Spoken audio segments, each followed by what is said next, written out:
मुहूर्त चिंतामणि संस्कार प्रकरण। व्रतबंध मुहूर्त की चर्चा चल रही है और अनध्याय इत्यादि अन्य बहुत सारी बातें हमने यहाँ देखी हैं। पुनः अनध्याय की एक चर्चा यहाँ आई। 54वां श्लोक है। शुचि शुक्र पौष तपसाम दिग्विश्व रुद्रार्क संख्य सितधया भूतादि तृतीयाष्टमी संक्रमणम च व्रतेषु अनध्यायाः। यहाँ शुचि शब्द आषाढ़ मास के लिए वैदिक नाम है, वैदिक कालीन, और शुक्र ज्येष्ठ का नाम है, पौष तो स्पष्ट है ही, और तप शब्द जो है वो माघ के लिए है। तो इनमें दिक दिशाएं कितनी होती हैं? 10, और सित तिथया शुक्ल पक्ष की तिथियां। तो शुचि की दिक मतलब दशमी शुक्ल पक्ष की आषाढ़ की। और फिर आया दिग के बाद में अश्वी, तो अश्विनी कुमार है 2, तो द्वितीया हो गई, ज्येष्ठ शुक्ल द्वितीया। फिर रुद्र एकादश, तो पौष शुक्ल एकादशी। और फिर आखिरी में दिया अर्क, तो अर्क होते हैं आदित्य द्वादश, तो माघ शुक्ल द्वादशी, ये तिथियां।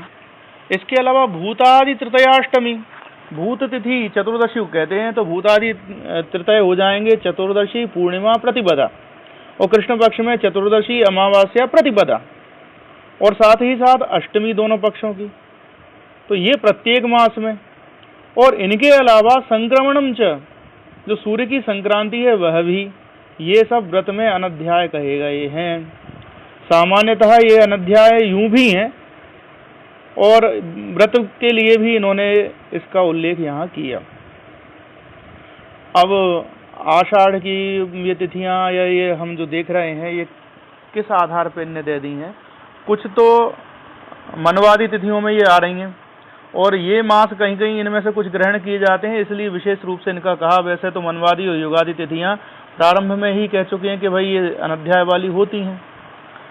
अब इसके बाद जो अनध्याय की हमेशा वाली जो तिथियां हैं, जिनमें कभी भी नया अध्यापन नहीं किया जाता या छात्रों को नया अध्ययन नहीं करना चाहिए वेद का, क्योंकि ये वैदिक शिक्षा पद्धति की बात है। आधुनिक शिक्षा पद्धति में तो अनध्याय जैसी कोई बात है नहीं, तो वेद और वेदांग के लिए ये मुख्य रूप से है। तो आज भी गुरुकुल इत्यादि में इसका ध्यान रखा जाता है। तो अनध्याय के दिवस में अगर पढ़ लिया जाए तो क्या हो सकता है? या अनध्याय के दिवस में हमने व्रत करवा दिया, इसको तो बचाना चाहिए कम से कम। भाई पढ़ना पढ़ाना, अब आधुनिक शिक्षा पद्धति में जहाँ वेद चल रहा है तो कितना बचा सकते हैं, अलग बात है। लेकिन जो मुहूर्त की उपनयन की बात है, हमारे संस्कार की जो बात है, उसमें तो हम बचा सकते हैं।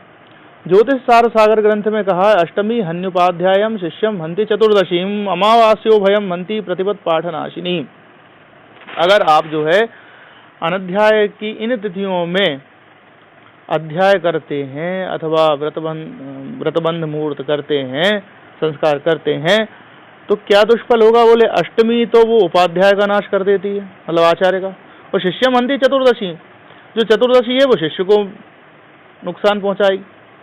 और अमावास्या उभयम हंति, अमावास्या शिष्य और उपाध्याय दोनों को नष्ट करेगी। और प्रतिपद पाठ नाशिनी, और जो प्रतिपदा है वो पाठ का नाश कर देती है, आगे पाठ पीछे सपाट वाली स्थिति।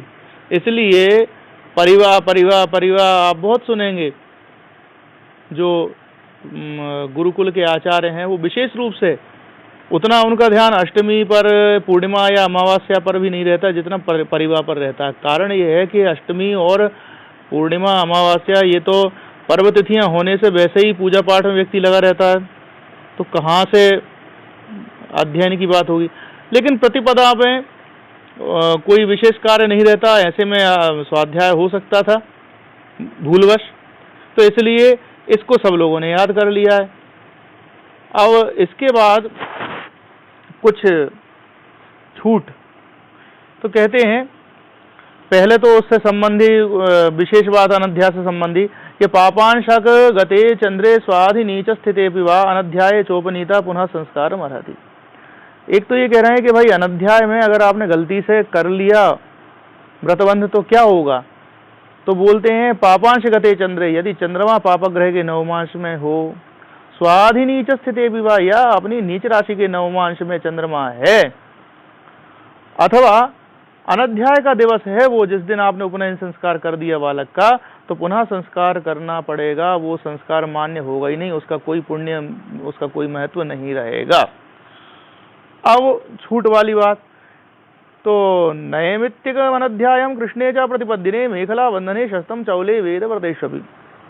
कहते हैं, ये वशिष्ठ का वाक्य है कि नैमित्तिक अनध्याय की स्थिति किसी निमित्त के कारण, जैसे अब हवा मवा चल गई या कोई और उत्पात वाली स्थिति हो गई, तो उन नैमित्तिक अनध्यायों के को हम अवॉइड भी कर सकते हैं। तो नैमित्तिक अनध्याय के दिन या कृष्ण पक्ष में प्रतिपदा के दिन मेखला बंधन और चौल कर्म और वेदव्रत मतलब उपनयन, ये किए जा सकते हैं।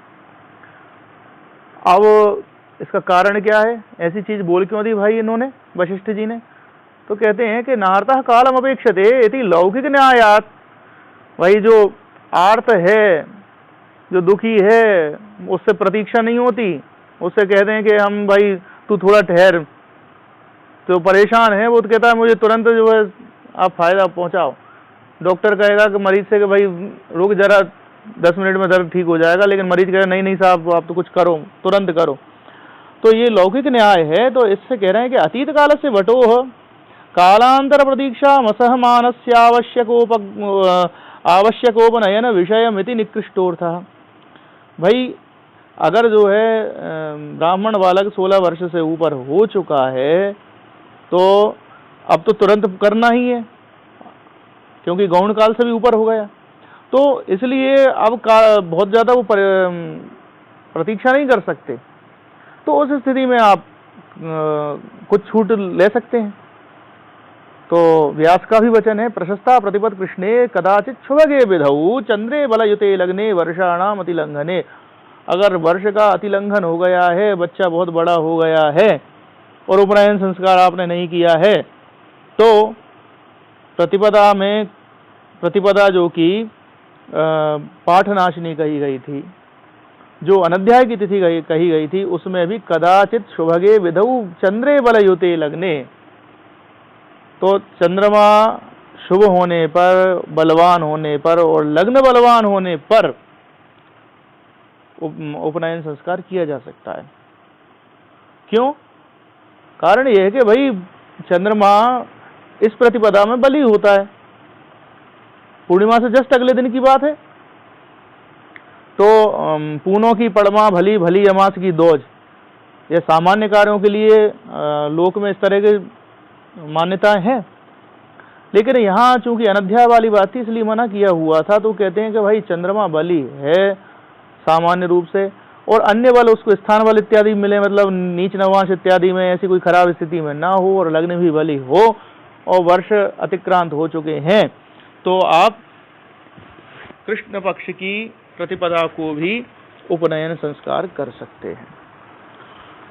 अब प्रदोष की चर्चा कह रहे हैं कि भाई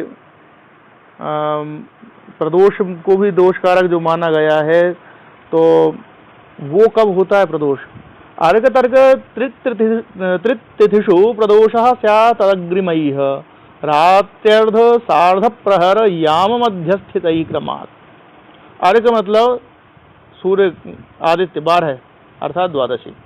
तर्क होते हैं 6, तो षष्ठी की बात कर रहे हैं। और त्रि मतलब तृतीया। ये तिथियां हैं, इनमें प्रदोष कब कहलाता है कि अग्रिमई है। अग्रिम जो तिथियां हैं, सुबह तो ये द्वादशी षष्ठी या तृतीया थी, और रात्रि में अग्रिम तिथियां लगी। तो कब लगी? बोले रात्र्यर्ध। तो रात्र्यर्ध मतलब जो है आधी रात को, उसके पूर्व ही। रात्र्यर्ध सार्ध प्रहर याम मध्यस्थित ही क्रमात्। तो यहाँ मूल बात है कि भाई रात्र्यर्ध के पहले पहले ही अगर जो है नई तिथि लग गई, मतलब सुबह 12 थी और आधी रात के कुछ पहले 13 लग गई, तो वो प्रदोष कहलाएगा। प्रदोष का व्रत भी करते हैं ना लोग। और इसी प्रकार षष्ठी में भी प्रदोष बताया, तो वो कह रहे हैं सार्ध प्रहर, मतलब आधी रात के बाद 1.5 प्रहर के पहले पहले।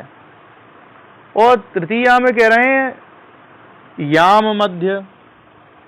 यहाँ जो है याम की बात आई, एक प्रहर रात बीतने के पहले पहले, तो मध्यस्थित है क्रमात्, तो इनमें मध्य की स्थिति बन जाए, इन यहाँ जो है इनके पहले पहले ही आपकी तिथि चेंज हो रही है, तो प्रदोष होता है, और प्रदोष के दिवस को भी छोड़ने की बात आई है। अब कहते हैं प्राग ब्रह्मोदन पाकाद व्रतबंधानंतरम यदि चेत उत्पातानध्ययनोत्पत्ता वपि शांति पूर्वकम तत्स्यात्। प्राग ब्रह्मोदन पाकाद, ब्रह्मोदन पाक की विधि होती है सायंकाल को।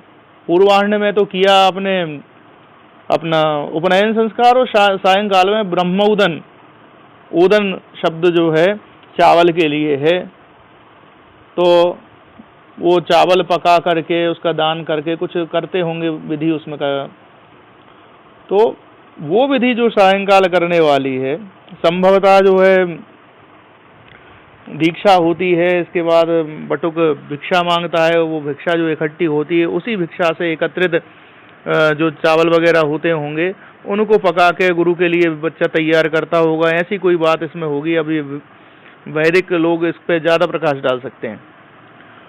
तो ब्रह्मोदन पाक के पहले और व्रतबंधान अनंतरम यदि चेत, व्रतबंध हो चुका है बच्चे का, उपनयन सुबह हो गया पूर्वाह्न में, और ब्रह्मोदन के पहले पहले ही उत्पात हो गया, कोई एकदम से गर्जना हो गई या आंधी मांधी चल गई, तो क्या करें भाई, ये तो अकालिक अनध्याय हो गया।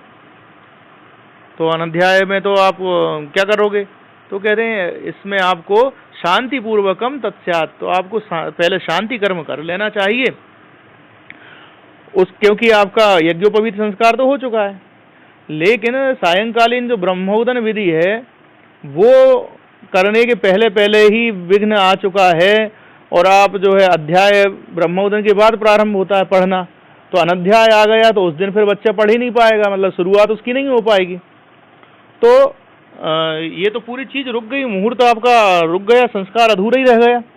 तो इसलिए इन्होंने कहा कि भाई अगर ऐसा कोई होता है, तो चूंकि पहले भी हमने चर्चा करी कि जो नैमित्तिक उत्पात हैं, किसी निमित्त से नैमित्तिक जो अनध्याय हैं उनमें थोड़ी छूट हो सकती है, तो यहाँ भी वही बात हो रही है कि यहाँ भी नैमित्तिक उत्पात है, लेकिन हमारा चूंकि काम पहले हो चुका था, आधा काम अटका हुआ है, तो उसमें बोले शांति कर्म कर लो, इसके बाद कर सकते हैं। तो शांति कर्म में क्या करना, तो स्वस्ति वाचन करना, और खीर इत्यादि का हवन करना, बृहस्पति की सूक्त का पाठ इत्यादि करना, गायत्री का पाठ करना, हवन करना, गोदान करना, ये सारी विधियां यहाँ पर दी हुई हैं।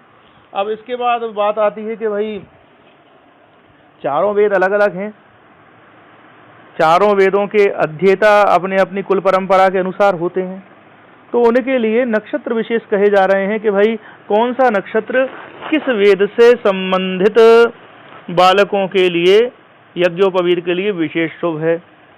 तो वेद क्रमात् शशिशिवाहि करत्र मूल पूर्वासु पौष्ण कर मैत्र मृगादिति ज्ये ध्रुवेशु चाश्व वसु पुष्य करोत्तरेश कर्णे मृगांत्य लघु मैत्र धनादित औसत। तो कह रहे हैं वेद के क्रम से इसको देखना है। तो सबसे पहले ऋग्वेद में कह रहे हैं शशि, शशि मतलब चंद्रमा का नक्षत्र मृगशिरा, इसके बाद शिव कहा, शिव का नक्षत्र आर्द्रा, फिर अहि सर्प का नक्षत्र आश्लेषा, फिर कर मतलब हस्त नक्षत्र तो करत्री, हस्त से 3 तो हस्त चित्रा स्वाति हो गए, फिर मूल दिया है, फिर पूर्व मतलब तीनों पूर्व नक्षत्र, ये होगा ऋग्वेदियों के लिए। अब यजुर्वेदी परिवार का बालक है, उसका यज्ञोपवीत कब शुभ है, तो बोले पौष्ण कर, पहले पूषा का नक्षत्र रेवती, कर हस्त है, मैत्र मित्र का नक्षत्र अनुराधा है, मृग मृगशिरा है, अदिति पुनर्वसु है, इज्ज पुष्य है, और ध्रुवेशु ध्रुवगण के उत्तरात्रय रोहिण्यो, तीनों उत्तरा और रोहिणी, ये यजुर्वेद के लिए हो गए। सामवेद में कह रहे हैं अश्वी अश्विनी, वसु धनिष्ठा, पुष्य कर हस्त हो गया, उत्तर तीनों उत्तरा हो गई, ईश रुद्र का नक्षत्र आर्द्रा, और कर्ण मतलब श्रवण। इसके बाद अथर्ववेद में मृगांत्य, मृगशिरा मतलब है, अंत्य रेवती है, और फिर लघुगण के, लघुगण हस्ताश्वी पुष्याभिजित, हस्त अश्विनी पुष्य और अभिजित, और मैत्रगण के तो मैत्रगण में यहाँ मैत्रगण में मृगशिरा और अंत्य यहीं से शुरुआत होती है, तो ये नक्षत्र तो लिए हुए हैं, तो यहाँ मैत्र शब्द से केवल अनुराधा लगाना चाहिए, चित्रा यहाँ नहीं आएगा। और धन तो धनिष्ठा, इनमें आपको अथर्ववेदी बालकों का संस्कार, उपनयन संस्कार, यज्ञोपवीत संस्कार करना चाहिए। इससे आगे की जो चर्चा है वो हम अगली क्लिप में करेंगे।